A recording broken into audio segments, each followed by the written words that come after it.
راجے نے، جو اجمیر شریف کا راجہ تھا اس وقت، غیر مسلم حکمران، اس نے حکم دیا کہ ان کے ہاتھ خرید و فروخت نہ کی جائے، سوشل بائیکاٹ۔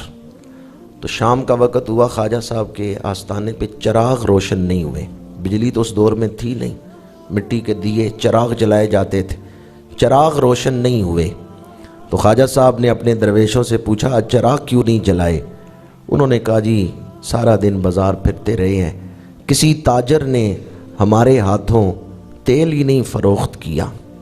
وہ کہتے ہیں راجے نے منع کیا ہے کہ مسلمانوں کے ساتھ سوشل بائیکاٹ ہے، خرید و فروخت بند ہے۔ خواجہ صاحب مسکرائے، اس نے کہا جو دیے اللہ جلائے کون بجھا سکتا ہے؟ جیڑا او دے دیوے بالے رب او دے بالدا۔ جو حضور کی محبت کا ذکر کرے اللہ اس کے دیے جلاتا ہے۔ خواجہ صاحب نے فرمایا پانی لاؤ، پانی لایا گیا، ہاتھ دھلاؤ، ہاتھ دھلائے گئے، برتن میں پانی جمع ہے جو آپ کے ہاتھ چوم کے آیا ہے۔ خواجہ صاحب نے فرمایا یہ پانی چراغوں میں ڈالو، آج یہ پانی تیل کا کام کرے۔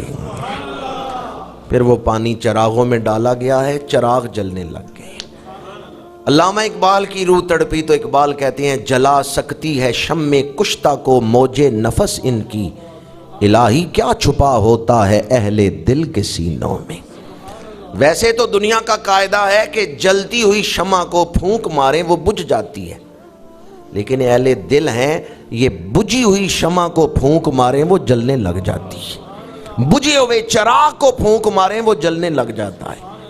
اور پھر خواجہ صاحب نے فرمایا یہ چراغ تو نہیں بجھیں گے لیکن آج محل میں چراغ بجھ جائیں گے۔ تو محل کے چراغ بجھ گئے۔ بادشاہ ناراض ہوا غلاموں سے، اس نے کہا کیوں چراغ بجھا دیے؟ انہوں نے کہا جی تیل پانی بن گیا ہے۔ انہوں نے کہا اور تیل ڈالو چراغوں میں۔ وہ چراغوں میں تیل ڈالتے ہیں، تیل پانی بن جاتا ہے۔ وہ چراغ بجھ گئے اور ادھر آستانے پہ چراغ جل رہے تھے، چونکہ یہ چراغ دنیاوی تیل سے نہیں جل رہے تھے، یہ نگاہ مصطفیٰ سے جل رہے تھے۔ جس طرف اٹھ گئی جنہیں حضور بھیجتے ہیں پھر حضور ان کا خیال بھی رکھتے ہیں، پھر حضور ان پہ نگاہ بھی رکھتے ہیں۔ میری ساری گفتگو کا پیغام اور نچوڑ یہی ہے، وہ کامیاب ہے جس نے زندگی اولیاء کرام کی تعلیمات کے مطابق گزاری، اور ان کی تعلیمات آئینہ سنت نبوی ہے، یہ سنت نبوی کے ہی سفیر ہیں۔ اللہ تعالی ہمیں اولیاء کرام کی تعلیمات پر عمل کرنے کی اور ان کی کامل نسبت مضبوط رکھنے کی توفیق عطا فرمائے۔